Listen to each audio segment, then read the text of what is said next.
What's going on YouTube? Free-to-play gaming here, and welcome to Top 5 Game Changers for Summoner's War. This Top 5 was suggested by Rendon Remdath. His comment got the most likes on our previous video, Top 5 Strippers. If you haven't seen that video, click right here. Also, if you have a good idea for a Top 5 category that is fun or interesting, comment below, and the one with most likes will be featured in the next video.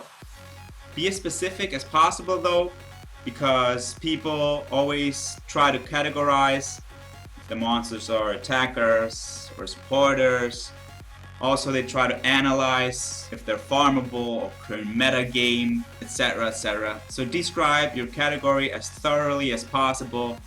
For example, I don't know, top 5 4-star monsters that are AoE healers and are female and wear hats. Seriously though, as far as we're concerned, for our top 5 videos and polls, just vote for the monsters you think match the search term best. If they're farmable or not, metagame or not, hit point, attack, what have you, is completely irrelevant. Just don't forget, those videos are supposed to be fun as much as informative.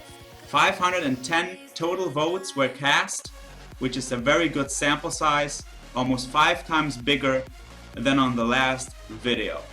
So once again, the top 5 is based on your votes, not my own or F2PG's preferences.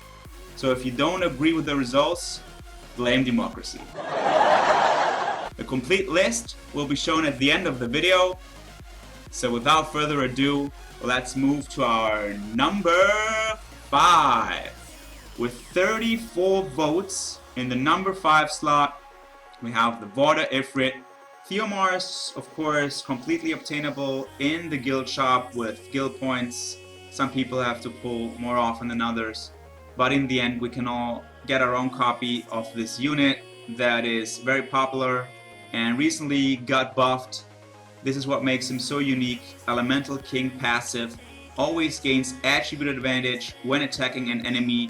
What this means basically is that no matter what he is attacking, if it's a light, dark, wind, water, fire unit, it doesn't matter. He always gains a 15% added critical rate. Also, when you receive fatal attacks, you will be immune to death for 1 turn. That's the Endure, that skill that gives him a second life, that 1-up. Basically have to kill him twice. That's what this does passively without having to worry about it. There are workarounds, of course, to this skill. You can use units like the Megan that have the beneficial effect blocking skills that prevent him from ever receiving the Endure because it's considered a beneficial effect.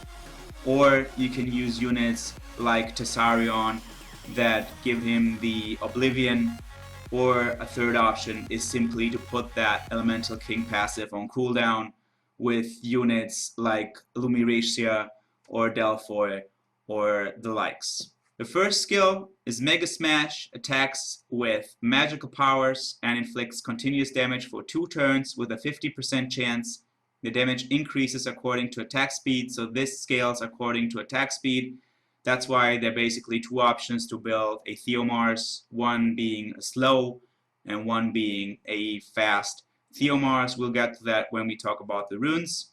Second skill is Triple Crush, attacks the enemy 3 times with magic and weakens the defense for 2 turns with a 50% chance for each attack. That gets buffed, of course, when you max this skill. Very, very powerful when an attacker brings his own defense break. In this case, Theomars brings his own defense break in the same package.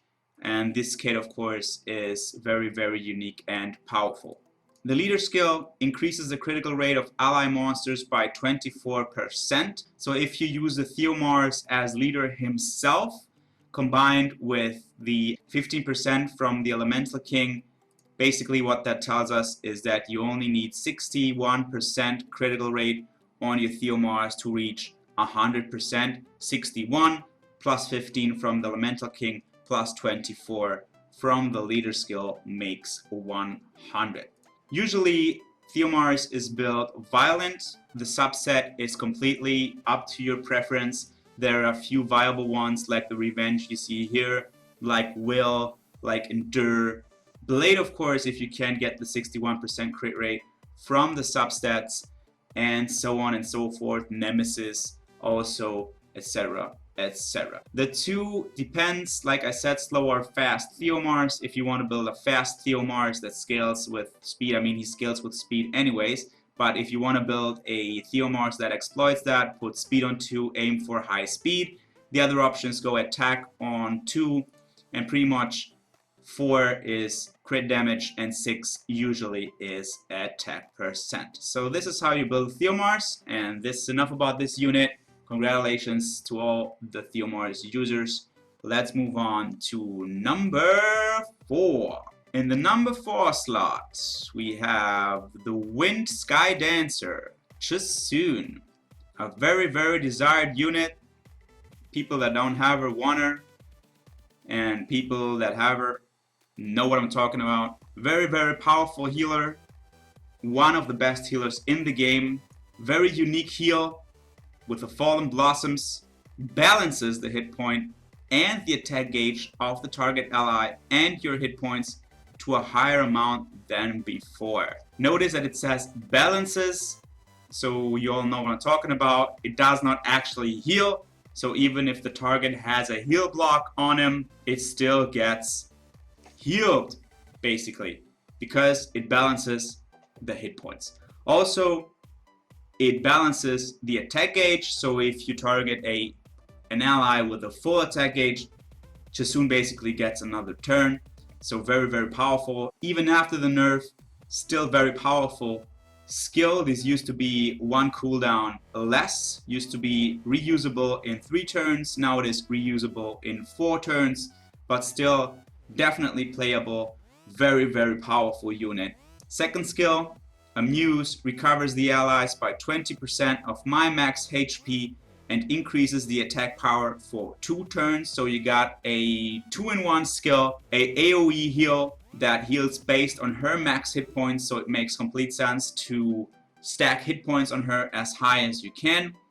And of course, increases the attack power of all allies, so very good to use her in combination with your nukers. Just make sure your Chasun goes before your main nuker so that you can exploit the attack buff. Graceful Touch is on the first skill, attacks with a graceful touch and possesses the enemy with 30% chance to increase the enemy's chance of missing for 2 turns. So we got a glancing hit on the first, which is very good and sometimes super annoying if she keeps glancing your Theomars or whatnot, and then your Theo keeps glancing hitting, which is basically a miss.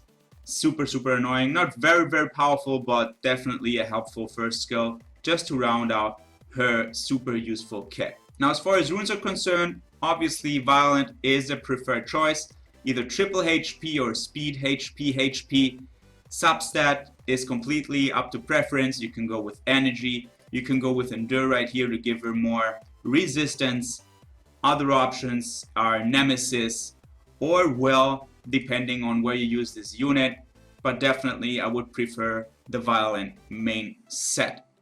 Aim for high resistance. Some accuracy is nice to land the glancing hit, but not super important. What is more important is the speed. Let's move on to number 3. In the number 3 slot, with 53 votes, we have a unit that was featured in our previous top 5 as well. Once again, time for Belladon, the Light Inugami. One of my all-time favorite units in this game, hands down. This will be the first transmogrification pack I will buy, not pack, but when I get the 100 transmog stones, this will be the first one I'm gonna do, because I just use this unit anywhere.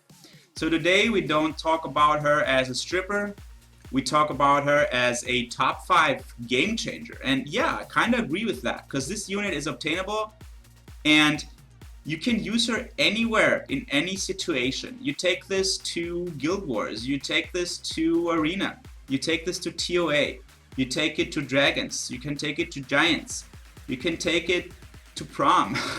You can take this anywhere you want. Like, this unit is super helpful. Let's take a look at her skills. Once again, Scratch on the first, attacks with Giant Claw, so decrease the enemy's defense for 2 turns. So that is a Death Break. Seize on the second, that's the cleanse we looked at on the previous video on the top 5 strippers bit. Attacks the enemy and removes all beneficial effects on the target, and combine that with Mobilize, which fills the attack bar of all allies by 30% and recovers their hit points for 30%. Very powerful AoE heal that is reusable in 4 turns. If you put that on Violent and it procs, of course, that will be usable more often. Violent being the preferred set for her. If you can get Violent, Swift, I like to always say that. Swift is like the poor man's, quote-unquote, Violent. Just till you get there, till you can farm that Dragons to get those Violent runes, you can put Swift on her.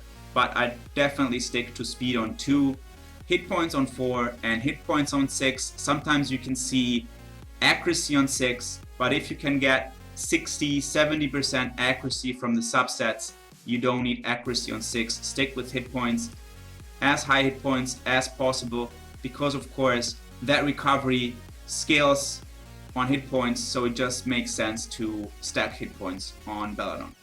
So once again, second top 5 we did, second time we see Bella in here. Congratulations, Bella. Just awesome unit. Make sure you farm that if you don't have one already when those light dungeons come your way. Now let's talk about number 2. In the number 2 slot we have the Fire Vampire Vertihile. Very unique monster. 81 of you voted for him. Pretty much the best dungeon leader, hands down. Increases the attack speed of ally monsters in the dungeon by 28%, which is a ton. Of course, you cannot replace this skill set with any other unit. That's why he's so popular. Vampire Bat attacks 2 times with a Vampire Bat and recovers hit points by 30% off the inflicted damage. Noble Agreement strikes a strong blow with a surprise attack. This attack receives a 30% critical bonus. And of course, the thing that makes him powerful is the passive Boiling Blood. Your critical hits increase the attack bars of all allies by 20%. This effect does not have effect on allies that have similar skill effects. So pretty much he got nerfed. You could stack double Vertihiles back in the day, not so anymore. What this means is every time he crits, all allies get 20% increase in attack bars. That's why you always want to have 100% critical rate on your Vertihile, no question about it. And if possible, you don't want to max skill the second skill, Noble Agreement. So this cool time turn -1 on Noble Agreement is a no-no. You don't want that because you want the AI of the Vertihile to use Vampire Bat as many times as possible, because he hits 2 times, meaning Boiling Blood triggers 2 times, 40% increase in attack bar on all allies. If you combine that with a Violent rune set, he might go again, and that basically means your entire party moves right after him. That is why he is so unique, one of a kind monster. No other monster in this game has this exact skill set. So there are pretty much 3 ways to build a Vertihile. The first is like you see here, Violent Revenge, Speed, Crit Rate, Hit Points. Some people like attack on 6 if they build him more YOLO for some Speed Dragons runs or for PvP and whatnot. But I think hit points on 6 is just more reliable, gives him a little bit more life to hang in there versus the dragon and whatnot. Of course, there's another way to build him, and that is Swift if you want to go super speedy, because that speed right here is super low for him. I know that, but I only use him for dragons, so for me it's okay. If you want to use him in PvP and whatnot, and you run Swift on him, then definitely you want to aim for as high speed as possible. I'm not even going to say a number here, as high as possible. And the third way, of course, is to build him Vampire if you only want him for farming purposes and whatnot. But in all of these three builds, I'd still do, of course, crit rate on 4 because you need that 100% crit. Hit points or attack on 6 and speed on 2 is the preferred way to go. And now, ladies and gentlemen, the moment you've all been waiting for. The #1 game-changing monster in Summoner's War is... Slime! Alright. I'm sorry. I promise. I won't do this again in the next top 5. Last time I trolled you guys. I'm sorry. Okay. #1 game-changing monster in Summoner's War is... Veremos! Veremos, the Dark Ifrit. Very unique, very powerful monster. 138 of you feel that he deserves the #1 slot. Even after the nerf, very powerful monster, still very much game-changing and game-breaking. Conversion of magic is what makes him so unique. The passive skill that removes a weakening effect except an ability effects, so not slows, not freezes, not stuns, but everything else on all allies each turn, and recovers 3% for each weakening effect removed. Now you all know this used to be a lot higher, but still very powerful unit. Universal leader skill anywhere. You can use this in TOA, you can use this in dungeons, in arena, in PvP, anywhere, and get that 33% hit point increase for your units. Mega Smash on the first attacks with magical powers and inflicts continuous damage for 2 turns with a 50% chance.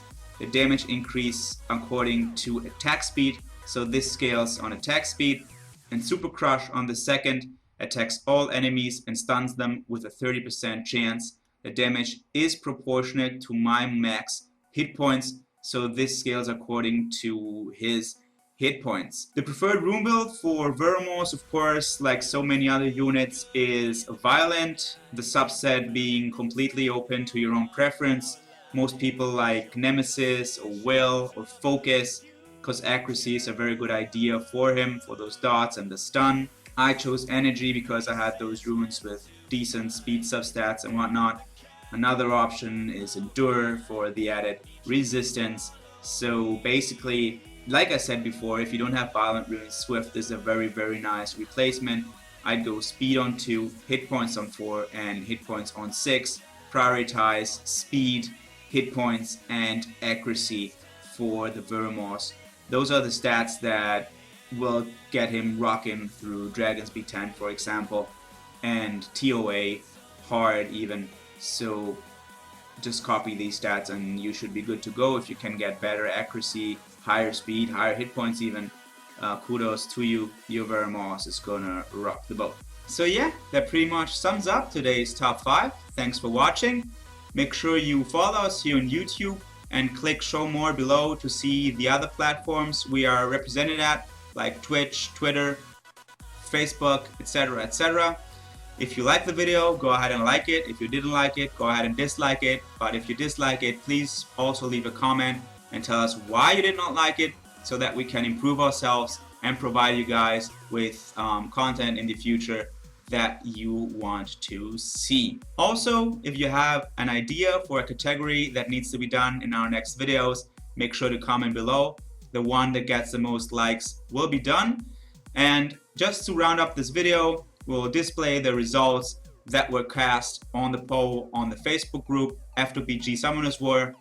Thank you very much for watching. Free to Play Gaming signing out.